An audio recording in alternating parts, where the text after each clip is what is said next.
భద్రాద్రి కొత్తగూడెంలో వరద పోటు వణికిస్తోంది. భద్రాచలం వద్ద గోదావరి ఉధృతి పెరుగుతూ వస్తుంది. కాసేపటి క్రితం వరకు 51 అడుగుల నీటి మట్టంతో రెండో ప్రమాద హెచ్చరిక కొనసాగగా ప్రస్తుతం 53 అడుగులకు గోదావరి నీటి మట్టం చేరువైంది. దీంతో మూడో ప్రమాద హెచ్చరిక జారీ చేశారు అధికారులు. భద్రాచలంలో పలు ప్రాంతాలు జలమయం కావడంతో ముంపు బాధితులను పునరావాస కేంద్రాలకు తరలించారు. మరోవైపు భద్రాచలం నుంచి చర్లకి అధికారులు రాకపోకలు బంద్ చేశారు. వరద ఉధృతి పెరిగే అవకాశం ఉండడంతో లోతట్టు ప్రాంత ప్రజలు అప్రమత్తంగా ఉండాలంటూ అధికారులు హెచ్చరికలు జారీ చేశారు.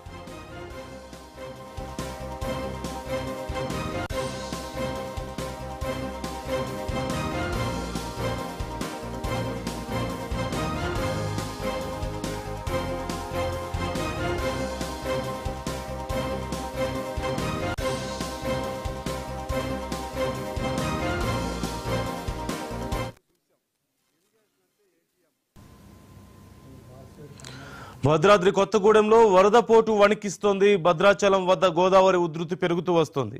కాసేపటి క్రితం వరకు 51 అడుగుల నీటి మట్టంతో రెండో ప్రమాద హెచ్చరిక కొనసాగగా ప్రస్తుతం 53 అడుగులకు గోదావరి నీటి మట్టం చేరువైంది. దీంతో మూడో ప్రమాద హెచ్చరిక జారీ చేశారు అధికారులు.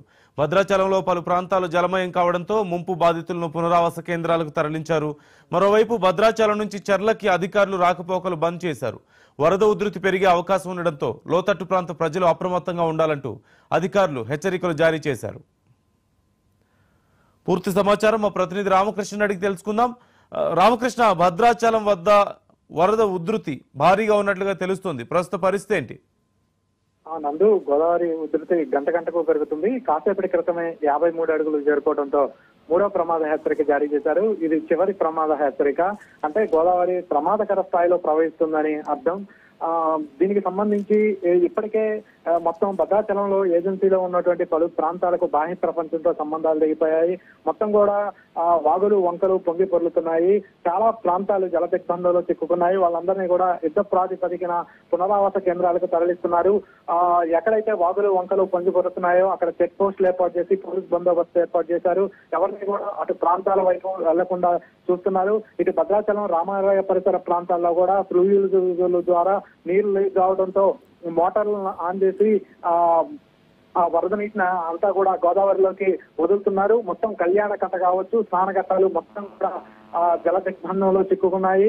ఇప్పటికే భద్రాచలంలో పలు లోతట్టు ప్రాంతాలు అందరూ కూడా జల దిగ్బంధంలో చిక్కుకోవడంతో ఇళ్లలోకి వరద నీరు రావడంతో వాళ్ళందరినీ కూడా భద్రాచలంలో ఉన్నటువంటి పునరావాస కేంద్రాలకైతే తరలించారు. ఇప్పుడు వాతావరణ శాఖ చెప్తున్న దాని ప్రకారం సిడబ్ల్యూజీ అంచనాల ప్రకారం పైనుంచి భారీగా వరద నీరు వస్తుంది. రాబోయే 48 గంటల పాటు కూడా అతి భారీ వర్షాలు ఉండే అవకాశం ఉన్న నేపథ్యంలో గోదావరి వరద ఉధృతి మరింత పెరిగే అవకాశం ఉన్నట్లుగా అధికారులు అంచనా వేస్తున్నారు. ఇదే సంభవిస్తే గనక భద్రాచలం మొత్తం కూడా ఒక దీపకత్వంలో మారే అవకాశం ఉంది. మొత్తం కూడా అన్ని ప్రాంతాలు భద్రాచలం పట్టణంలో కూడా చాలా ప్రాంతాలు జల దిగ్బంధంలో చిక్కుకునే అవకాశం ఉంది. వాళ్ళందరినీ కూడా యుద్ధ ప్రాతిపదికన సురక్షిత ప్రాంతాలకు తరలించేందుకు, పునరావాస కేంద్రాలకు తరలించేందుకు అధికారులు అయితే యుద్ధ ప్రాతిపదికన ఏర్పాట్లు చేస్తున్నారు.